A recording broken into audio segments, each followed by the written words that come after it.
ভাগবত দাস করে বরেণ্য ভিত্তিক মন্ডলী যারা এসছেন, কল্যাণী মায়েরা যারা এসছেন, সবাইকে আমার অধিক আদর শ্রদ্ধা করতে পারা। আমাদের এই পিতার পিতা পরম পিতা শিশুকাল রঘুচন্দ্রকে বলা হয় পরম পিতা, এবং যত অবতার পুরুষ অবতীর্ণ হয়েছে সবাইকে আমরা পরম পিতা নামে সম্বোধন করে থাকি, তার পরিচয় হচ্ছে পরম পিতা। আর সাধারণ একটা বাড়ি দিয়ে বলছে পিতার পিতা পরম পিতা, আমরা হলাম আমাদের স্ব ভাগ্য বিধান। আর সেই পরম পিতার আদর্শের অনুচরণের উন্নতি জানিয়ে আজকে শুভ সাম্য ভাগবত দাস হলে সবাইকে আবার বিহিত শ্রদ্ধা জানাচ্ছি। আমরা আমাদের ভাগ্য বিধাতা কিভাবে বল, ভাগ্য পরিবর্তন করার জন্য আমরা জ্যোতিষীর কাছে যাই, জ্যোতিষীরা ভাগ্য পরিবর্তন করার। আর এই ভাগ্যের আর একটা নাম হচ্ছে কপাল, ভাগ্যের আর একটা নাম হচ্ছে কপাল। আর সত্যি এই কপালে ভাগ্য থাকা, এই কপালে ভাগ্য থাকা। ক মানে কেন্দ্র, আর পাল শব্দের অর্থ হচ্ছে পালন করা। আমার এই কেন্দ্রকে আমি যেভাবে পালন করব, আমার ভাগ্য সেইভাবে গঠিত হবে। কেন? আমাদের এই মস্তিষ্কের ভিতরে শুধু এই জন্মের নয়, জন্ম জন্মান্তরের এই যে বিবর্তনবাদের চলন হচ্ছে এই মানুষ জন্ম। আর সেই মানুষ জন্মে যে জন্মান্তরে মানে এই যত বিবর্তিত হতে হতে আমি চলন দেহ পেয়েছি, সবকিছু মস্তিষ্ক আছে। আর সেটাকে এটা বলে ইনস্টিংক্ট। আর এই ইনস্টিংক্টের উপরে নির্ভর করে জীবন। যেমন এই গৃহ গঠিত হয়েছে, তাকে কনস্ট্রাকশন করা হয়েছে, তার ভিতরে একটা ইনস্টিংক্ট অর্থাৎ বেস আছে, ভিত্তি আছে। তাহলে জীবনের ভিত্তি হচ্ছে পিতা মাতা দেওয়া সংস্কার। আর সেই পিতা মাতা দেওয়া সংস্কারটা কিভাবে আসে? পিতা মাতা দেওয়াটা সংস্কার আসে বিবাহ। তাহলে আমাদের জীবনে এই জন্মগ্রহণ করা, আবার এই দেহত্যাগ, জন্মগ্রহণ দেহত্যাগটার মাঝখানে যে যতটুকু থাকবেন সেটাকে বলে ইহকালের এই জীবন। আর যখন আমরা দেহ ছেড়ে চলে যাব, আর সেটা হবে অনন্তকালের একটা জীবন। তাহলে এই জীবনটাকে থাকলে অনুকূলচন্দ্র এমন ভাবে আমাদের গঠিত করে দিলেন ব্যক্তি নির্মাণের মাধ্যমে। সেই নির্মাণটা সুন্দরভাবে দিলেন যে আমরা প্রত্যেকে যেন এই জীবনের প্রতি একটা সচেতন। আজকে অনেক মায়েরা বসে আছেন এখানে। ভারতবর্ষে কিন্তু অনেকে বলেন যে পুরুষতান্ত্রিক ভারতবর্ষ, কিন্তু তা নয়। আমাদের এই ভারতবর্ষে নারীরাও, মায়েরাও কিন্তু ঋষি ছিল। একটু আগে আমার দাদা বলছিলেন চতুরাশ্রমের কথা, বর্ণাশ্রমের কথা। ভারতবর্ষের যে সমাজ ব্যবস্থা, বিন্যস্ত সমাজ ব্যবস্থার মধ্যে চতুরাশ্রম, আর সেই চতুরাশ্রমের উপরেই প্রতিষ্ঠিত ভারতবর্ষের সংস্কৃতি, বর্ণাশ্রমের উপর প্রতিষ্ঠিত ভারতবর্ষের সংস্কৃতি। আর এই সংস্কৃতিকে মহিলার করে তুলেছে ঋষির আদর্শ। আর ঋষির আদর্শ পরিবাহিত হয়েছে পুরুষোত্তমের মাধ্যমে, ছড়িয়ে পড়েছে সর্বত্র। তাই যাজ্ঞবল্ক্য ঋষি তার বানপ্রস্থ আশ্রমে প্রবেশ করলেন। সংসার জীবনে তার দুজন স্ত্রী ছিল, একজন হচ্ছেন ক্যাপ্টলিনী, একজন লক্ষ্মী। তিনি জাগতিক যত সম্পদ, সেই জাগতিক সম্পদগুলো কি করলেন? সম্পদগুলো তার দুই স্ত্রীর ভিতরে ভাগ করে দিয়ে বললেন যে আমি বানপ্রস্থ আশ্রমে প্রবেশ করব, তোমরা আমার পরবর্তী এই সাংসারিক নিয়ম ছিল। তার প্রথম স্ত্রী কাকতালীয় দেবী তার ভাগের অংশ দিয়ে তার পরবর্তী দিয়েছেন, কিন্তু দ্বিতীয় স্ত্রী মৈত্রী দেবী তিনি বলছেন, স্বামী আপনি যে আমাকে সম্পদ দিলেন, জাগতিক সম্পদ, এই জাগতিক সম্পদ দিয়ে কি আমি অমৃত লাভ করতে পারবো? এখন অমৃত কুণ্ডের সম্মানে কিন্তু সমগ্র বিশ্বে একটা আলোড়ন চলছে। আর ভারতবর্ষ যে অমৃতের কথা বলছে, সেই অমৃতের কথা ওই মৈত্রী দেবীর মুখ দিয়ে প্রথম জেনেছে। তখন না জাগতিক সম্পদ দিয়ে অমৃত লাভ করা হয় না। বলে তাহলে আমি অমৃত কিভাবে লাভ করবো, আপনি সেই শিক্ষা আমাকে দিন, আমার আর কিছু চাই না। তখন আমি দীক্ষা দেওয়া, দীক্ষা দেওয়ার পরে ভজন দেওয়া হয়।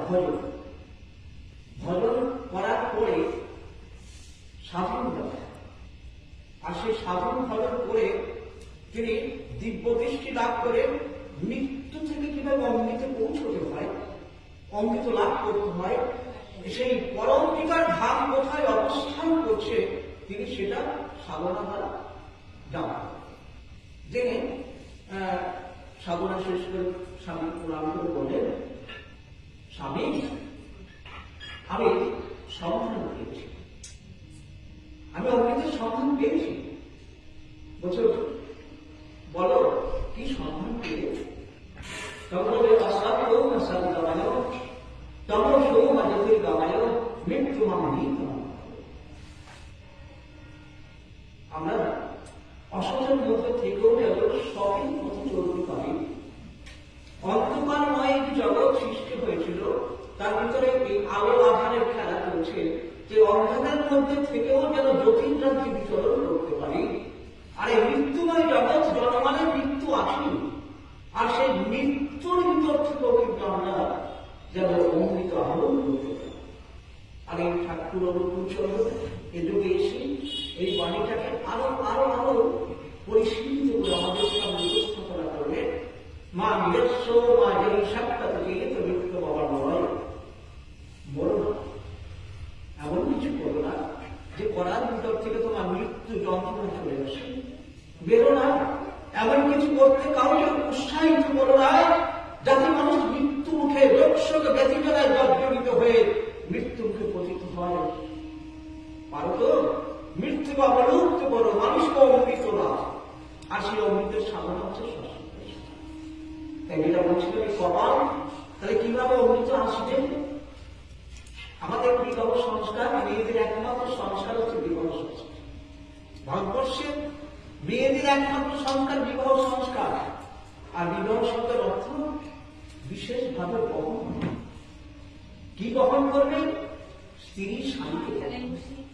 তার জন্য বিবাহের মঞ্চে একটা সুন্দর জিনিস আছে, মন্ত্রের সময় বলা হয়, যদি তব হৃদয় তব তদস্তু হৃদয় মহ, যদি তব হৃদয় মহ তদস্তু হৃদয় তব। তোমার হৃদয় আসছে আমার হোক, আমার হৃদয় তোমার হোক, আবার এই গ্রহ মিলে এক হয়ে দুদিনে যেন জন্ম জন্মান্তরের জন্য একত্রিত হওয়া থাকতে। এই গ্রহ মিলে এক থেকে বহু, এই যে সৃষ্টি, এই সৃষ্টি রহস্য, এই হচ্ছে জন্ম রহস্য। এর সংস্কার বিবাহ সংস্কার। আর এর মাধ্যমে কি আসবে? এর মাধ্যমে কিন্তু দেব সন্তান ভারতবর্ষে জন্মগ্রহণ। এই 33 কোটি দেবতা বলা হয় না, সে 33 কোটি দেবতা মানে দেবী প্রমাণ চরিত্রের মানুষ। কেমন? আপনারা সবাই কয়াদিন নাম শুনেছেন, জানেন কয়াদিন কে? রাজা কে ছিল বলুন? হিরণ্যকশিপু তার স্ত্রী। হিরণ্যকশিপু ছিল হরিবিদ্বেষী, মানে ইষ্ট দৃষ্টিহীন। আর কয়াদি কি ছিল? কয়াদি ছিল হরিপ্রাণা, হরিভক্ত। কিন্তু ওইভাবে চলতে তার কিসের সংসার করছে? একটি মেয়ে, একটি বিবাহিত বধূ, সে কোথায় দৈত্যের সাথে সংসার করছে? কি হতে পারে? কত কষ্ট। কেমন স্বামীর সাথে সংসার করছে? যে তার নিজের ছেলেকে মাকে যাচ্ছে, পাহাড় থেকে ফেলে দিচ্ছে, হাতির পায়ের তলায় দিচ্ছে, আগুনে দিচ্ছে। তাহলে সেই রকম ছেলের মা হয়েছিল। কার মা হয়েছিল? কিভাবে হয়েছিল? একদিন এই হিরণ্যকশিপু যাচ্ছে কার্যের উপলক্ষে, বাইরে বেরোচ্ছে, বেরিয়ে কিছুক্ষণ পরে ফিরে এসে বলছে, স্বামী আপনি ফিরে এলেন কেন? বলছে, আমার আমার যে শত্রু সেই হরির নাম করেছিল। হরির নাম কে করেছিল? বারবার তার ভিতরে সুন্দরভাবে তার ভিতরে প্রেম জাগিয়ে দিয়ে হরিকথা বলতে বলতে ওই সেই দিনের যে মহামিলন হয়েছিল, গর্ভধাম সংস্কার হয়েছিল, তার ভিতরে দেবত্ব জাগ্রত করে দিয়েছিল। আর সেই দেবত্ব জাগ্রত করিয়ে দিয়ে ওই স্বামীর কাছ থেকে ছিনিয়ে এনেছিল প্রহ্লাদের মতো স্ত্রী, প্রহ্লাদের মতো সন্তান এনেছিল কে? প্রয়াগ। তাই ঠাকুর বলেছেন ওই প্রহ্লাদের মতো খাওয়ার স্বামীর বলি, তার বলি, ছেলেও জীবন পায় কে বলি। আজকে যে বর্তমান যে বিধ্বংসী একটা অবস্থা চলছে, ঘরে ঘরে হিংসা চলছে, সেই এই সন্তান থেকে আসে। আজকে যদি মা সুন্দরভাবে মেপে দেয়, তার যদি সমমান থাকে স্বামীর প্রতি, তাহলে একটা শুভ সন্তান আসবে। তাই ঠাকুর ও পুণ্যপতির প্রথম বাণীতে কি বলছে? আমি চাই শুদ্ধ আত্মা, আমি চাই শুদ্ধ আত্মা। কেন শুদ্ধ আত্মা? ঠাকুর শেষের দিকে, ঠাকুর শেষের জীবনে রাতে ঘুমোতে পারতেন না। তিনি কি করতেন? কাটাকাটি করতেন। তার একান্ত যারা ভক্ত তারা জিজ্ঞেস করতেন, ঠাকুর আপনি ঘুমোচ্ছেন না কেন? ঘুমোতে পারছেন না কেন? কান্নাকাটি করেন কেন? বলে, আমাকে উয়েরা ঘুমোতে দেয় না। বলে, কারা? ওই নিরালম্ব বায়ুভূত নিরাশ্রয় যে আত্মারা আছে, সেই আত্মারা চায় এই দেহ ধারণ করতে, ভিন্ন দেহ ধারণ করতে। আমার কাছে আবেদন নিবেদন করে, ঈশ্বর পুরুষোত্তম তার কাছে নিবেদন করছে, বলছে আমি তাদের মা দিতে পারছি না, আমি তাদের আদর্শ মা দিতে পারছি না।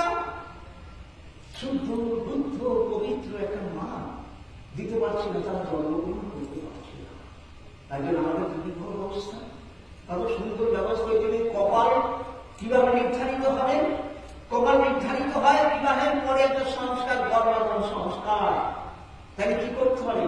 প্রথম হচ্ছে আমার ঘরে যে ছোট্ট মেয়েটি আছে, সেই মেয়ে পরে বরণ করে, সেই বিয়েতে সমাজ বলে যে বরিষ্ঠ, একটা বরিষ্ঠ, কিসের বরিষ্ঠ? প্রথমে বর্ণে। আমাদের 4টে বর্ণ আছে, আমরা যদি অস্বীকার করি, কিন্তু সকল আর যত কিছু আছে, আজকে একটা কুকুরের, গরুর, সকলের কিন্তু জাত দেখা হয়, আমরা সেটা উপেক্ষা করছি। তাই বলছি, আমি যে বর্ণে জন্মগ্রহণ করেছি তার থেকে বরিষ্ঠ বর্ণে, তাহলে বর্ণে বংশে, আমি যে বর্ণে বিলংস করছি তাকে উৎকৃষ্ট বর্ণে বংশে যেতে হবে। বর্ণে বংশে বরসে শাস্ত্রে শিক্ষায় সভা অভ্যাসে ব্যবহারে বরণীয় যাকে করা যাবে তাকে বলা হয় বরিষ্ঠ। তাই মেয়ে পরে বরণ করে, সেই বিয়েতে সমাজ বলে। সেই বরিষ্ঠ সন্তানকে, বরিষ্ঠ সন্তান যদি একজন গ্রহণ করতে পারে, তাহলে কি হবে? তাহলে ওই দোহে দিকে এক সুযোগ। আর এই শিক্ষাটা দিতে হবে, ঘরে ঘরে শিক্ষা দিলে কি হবে? যাকে করতে না, ওর পরে কি করতে হবে? ঠাকুর বলে তারপরে মনোবৃত্তি অনুসারে স্ত্রী হতে হবে। যেটা একটু আগে দাদা বলছিলেন, সুভাষ মা বাবা ঠাকুরের দীক্ষিত পড়ে গেছে।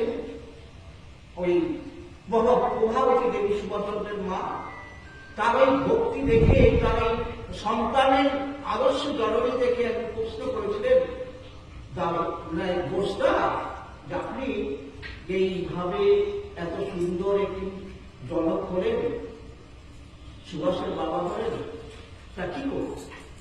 আমি কি কোনো সাধারণ ভোজন করবো?